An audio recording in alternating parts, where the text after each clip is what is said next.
I want to talk about one aspect of leadership, actually based on this week's Parsha.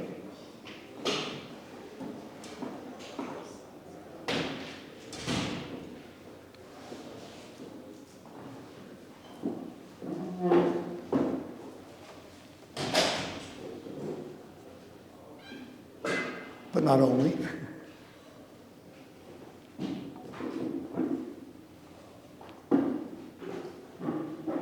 I want to make sure it's taken well,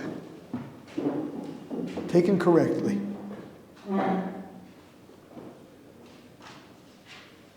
But I'm afraid that if there are too many qualifications and disclaimers, it's going to lose its impact.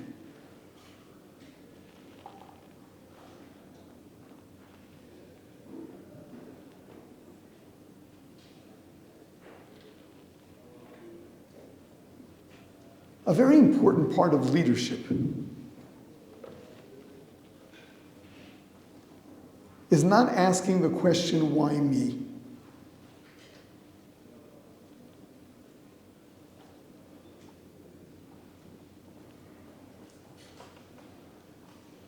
If it's right, it's got to be done.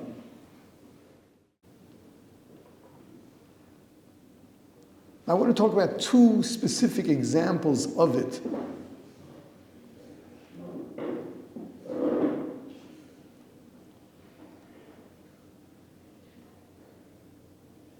We'll start with the milder one. The story of King Yoshiyahu. King Yoshiyahu.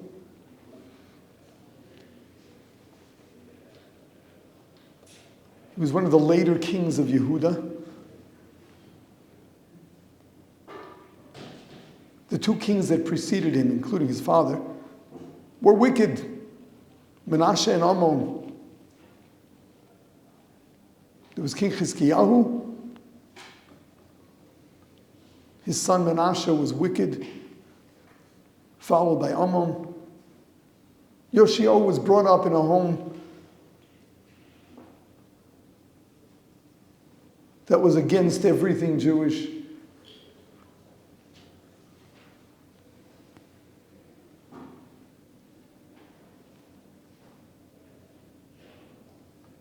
Anything moral for that matter. A culture of idolatry and murder.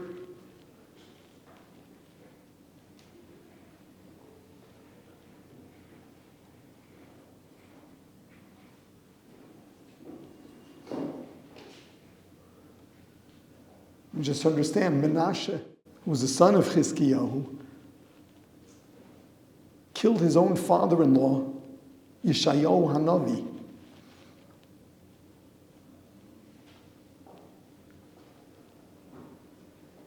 So Yoshiyahu was brought up in such a home, and one day he walks into the temple courtyard, to the Azara, and he discovers a Torah scroll.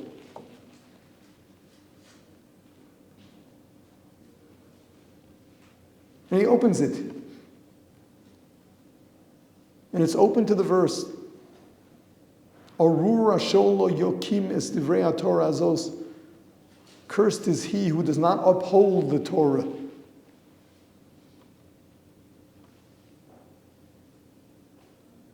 And he bursts into tears and says, who is this verse talking to? This verse is talking to me.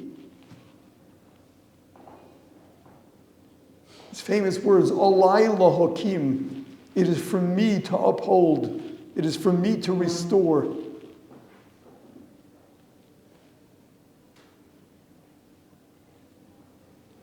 And Yoshiyahu got the entire Jewish nation to do tshuva.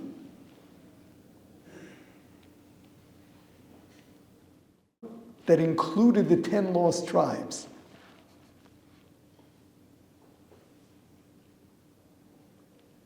He brought the whole nation back. What did it? Alai L'Hakim. It is upon me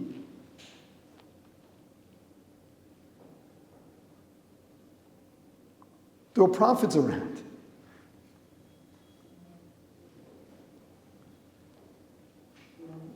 There were prophets around in his day. There was Yoshiyahu.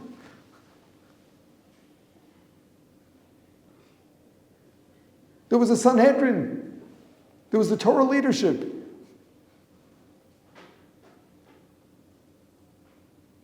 He was the king. He had to run the country. Why is it Alai L'Hakim? Why is it him? Don't start thinking, who would be the best person to get this done? Alai L'Hakim is for me. That's leadership.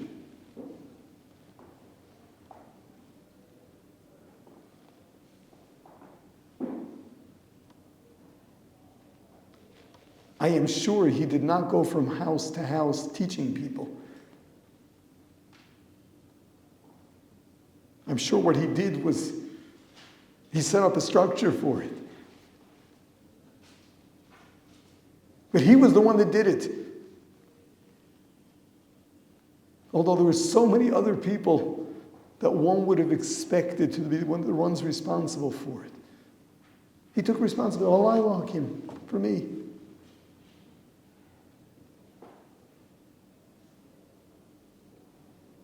Okay, that's one. That's the milder one. There's so many things that have to be done in Klal Yisrael. There are so many issues that have to be taken care of.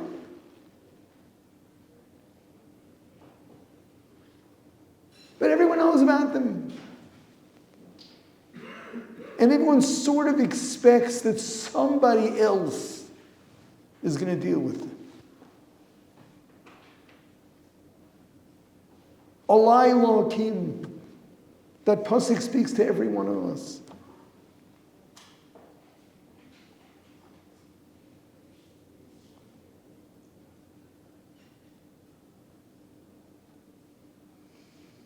Rav Chaim in his Chomas Hadas, making the case for doing kiruv, cites this as one of the reasons, one of the motivations. He says, every one of us has to feel Alai L'Hakim. It's my responsibility. Parshas Pinchas. Parshas Pinchas, which is really the halacha of kanoim pogimbo. The zealot, in this case, kills.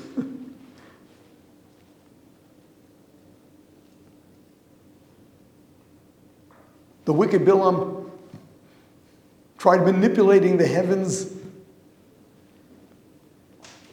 He tried finding that fraction of a second where up in heaven there was this midah of kas, of anger. He was the expert at that. And it didn't happen. He couldn't curse the Jews. So second best, he advises Balak, listen, you want to rule, you want to be successful over the Jews. You've got to do something that will get God angry at them.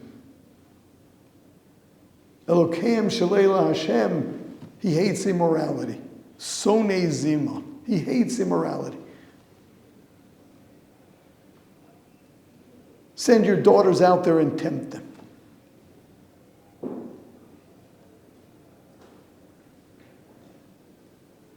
Unfortunately, it worked.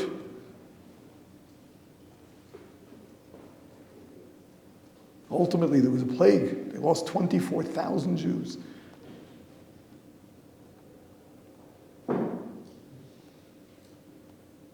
This was in battle. Come with their armaments, they sent their daughters out there.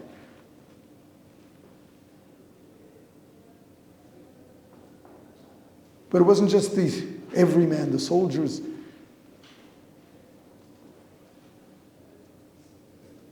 Or even leaders. Zimri.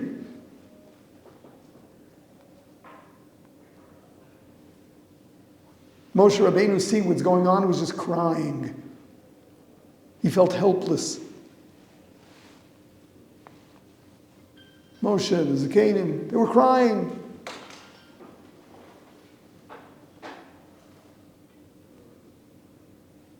So Zimri approaches Moshe Rabbeinu, says, didn't you teach us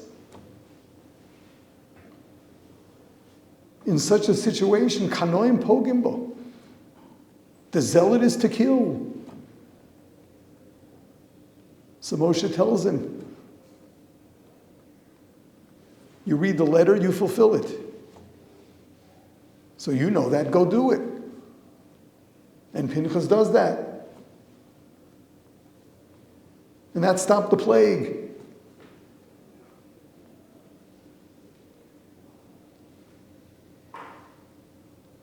We find that this is an entire sugya in halacha, the sugya of kanoim pogimbo.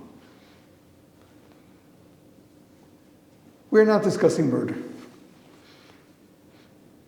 I am not trying to incite anyone, regardless of what it is that you're witnessing.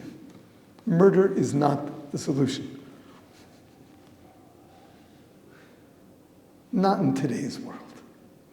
As the Chazon Ish puts it, anything like this would simply educate the world that we are violent people. It would teach people that Judaism is about violence. In the olden days, it made a statement that something is intolerable. Today, it makes a statement that we are intolerant.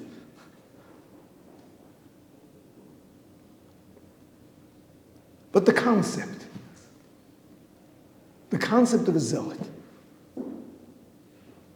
and the halakha is very clear. If someone comes to the court, there's something terrible going on. I've got to put an end to it. If he comes and asks the question, what you're supposed to answer him is no. Why is that? Because if he can ask a question, he's not a zealot.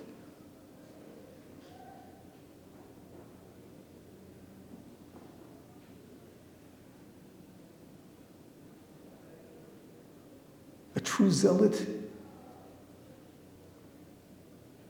sees something that has to be changed and does it without asking questions. Now, 1 second. Am I telling you all, do what you feel like doing? Don't ever ask a question.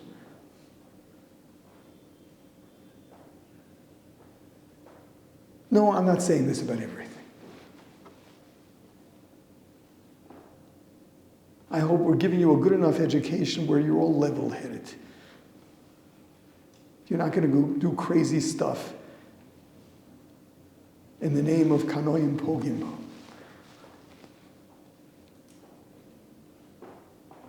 But when you feel that Klal Yisrael needs something and is being neglected, go do it. If it strikes a chord in your neshama, this is something that's speaking to you, and you know it's got to be done, you go do it.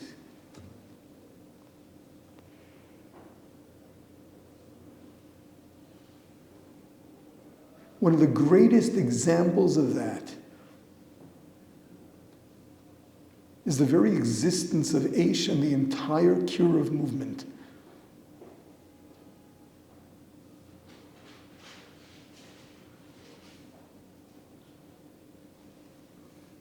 You know, within the walls here, Rav Noach is known as the giant.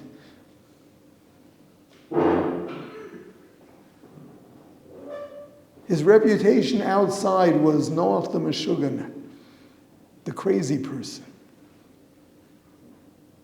Because everyone he went to speak to told him, what? You can open a factory where people come in non-observant and they leave observant? You think you're going to convince people to lead a life of keeping mitzvahs? Come on. The nicer ones just told him he was dreaming. The less considerate ones used different superlatives.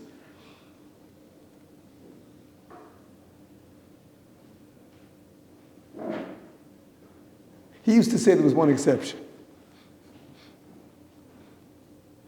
The Rosh Yeshiva in the Mir,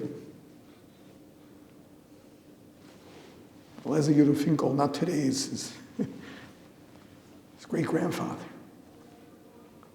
He told Rav Noach, you're crazy, but if you really mean it, you'll be successful anyway.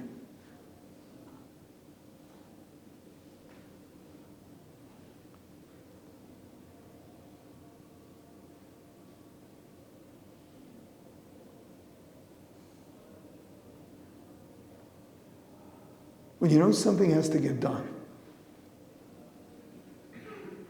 you go do it. It doesn't mean if you have some crazy idea, go with it. But if your neshama feels that there's something in Klal Yisrael that has to be changed, go do it. How? As Rav Noach would always say, if you trust Hashem, you'll figure it out.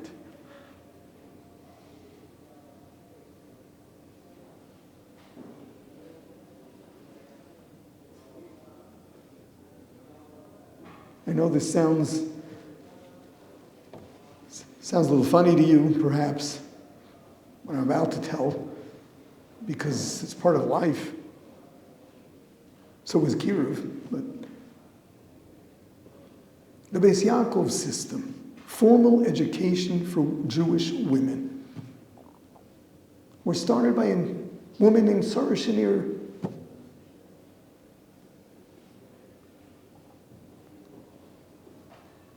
It was highly controversial. This was in Poland. Poland, for the most part, the frum Jews of Poland were Hasidic. The idea of taking Jewish women out of their homes to study, that was so against the culture.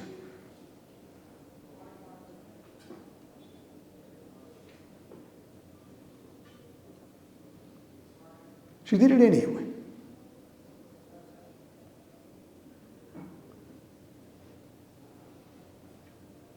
Rav Shach once told me the story that a group of Hasidim put together a petition against Sarah Schenirer. And they got signatures of many Hasidic leaders. Then they decided, we got to get the Gadol Hador. They went to the Chofetz Chaim. And they told him about this woman named Sarah Schenirer, who was taking Jewish girls out of away from their families to study text, Chumash, Ramban.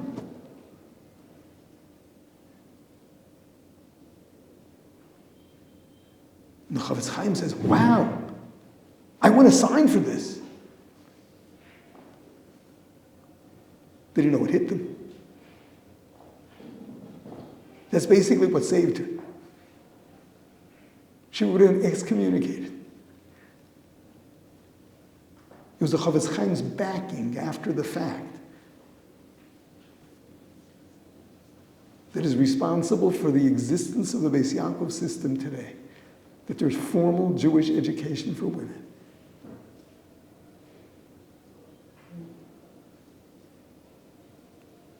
She saw what was happening. It wasn't like the olden days that their mothers and grandmothers were teaching them everything.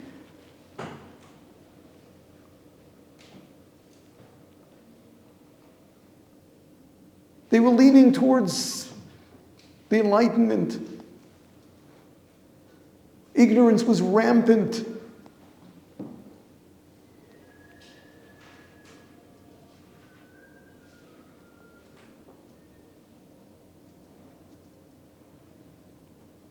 So she did it.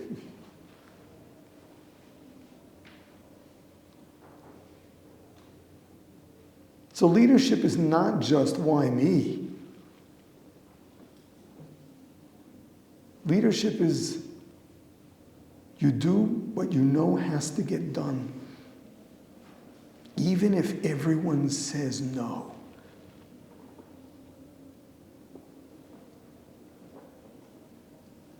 That doesn't mean you ignore them. Then you're fooled. You got to hear them out.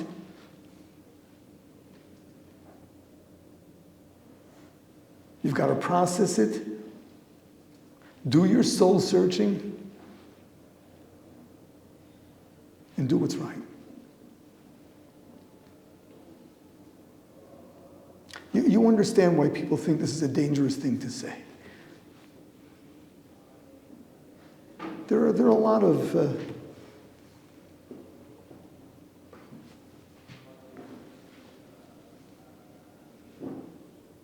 imbalanced individuals in the world that are waiting to hear such messages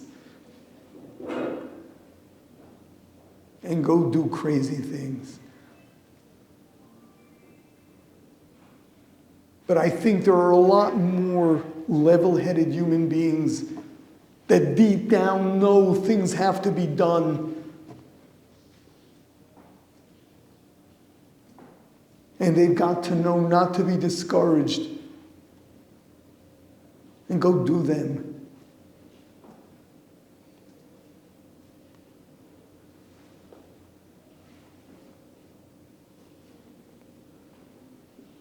There are many such examples.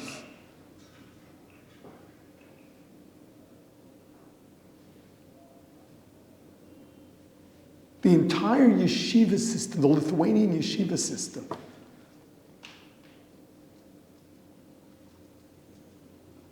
was founded by Rav Chaim of Volozhin, the Vilna Gaon's greatest Talmud. There are all kinds of stories of how it came about. There are different versions of it. I guess it depends on whom you talk to. But the story does go that he approached the Vilna Gaon and he said, Jewish kids, they go to cheder, they're not getting an advanced education. And ignorance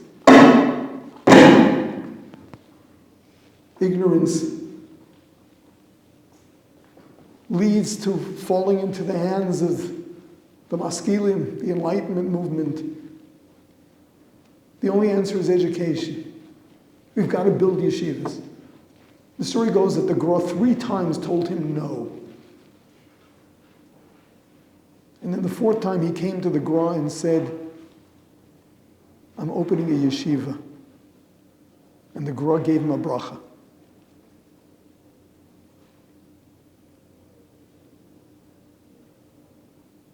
There are different versions of exactly how it came about and what the moral of the story is. The most simple one is, so long as he was still asking a question, he wasn't there yet. When he informed the Gra that he's opening a yeshiva, the Gra knew he was there.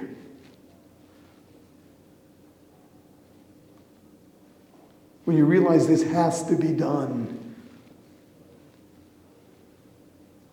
you go and do. There are so many needs. There's so much that has to be changed. There's so many fundamental issues in the Jewish nation today. Jews are good, Jews are great, but Jews are so mixed up. There's so much that has to be done.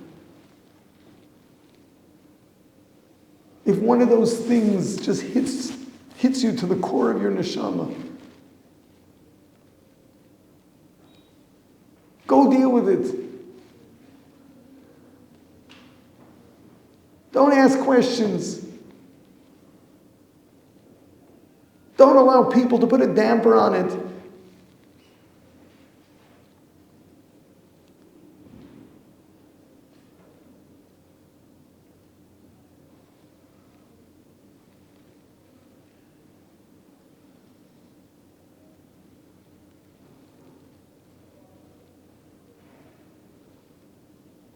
Could be you are a little crazy. But maybe you got to be a little crazy to get something done.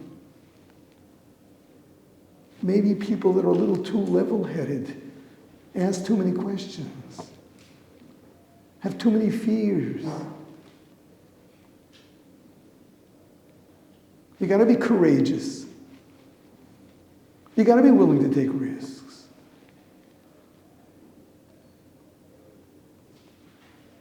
I just hope you're level-headed enough to know the difference between what people call crazy and what really is.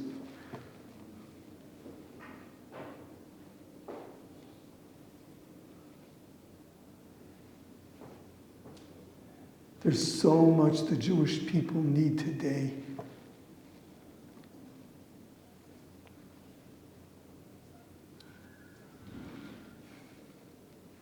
Get on with it. Listen to your neshamas. Feel your passion. Get started.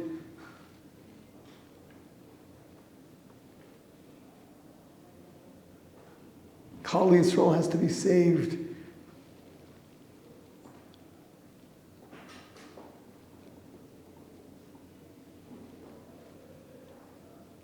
Don't rely on somebody else. And don't be discouraged by anybody else. That's leadership. It's for you, and you know. That's leadership.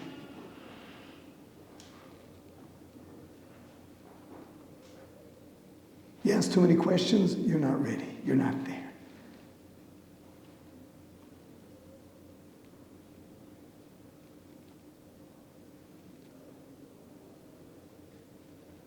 Don't be afraid.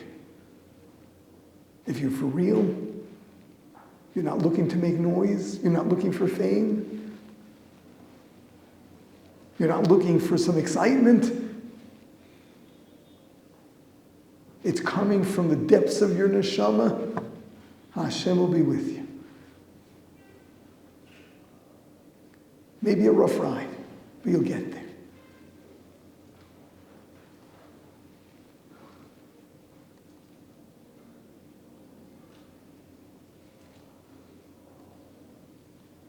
That's what Rav Noach was trying to do when he built this place. He wanted to incite his students to take on responsibility and go tackle the impossible. The job's far from over. But we've made headway.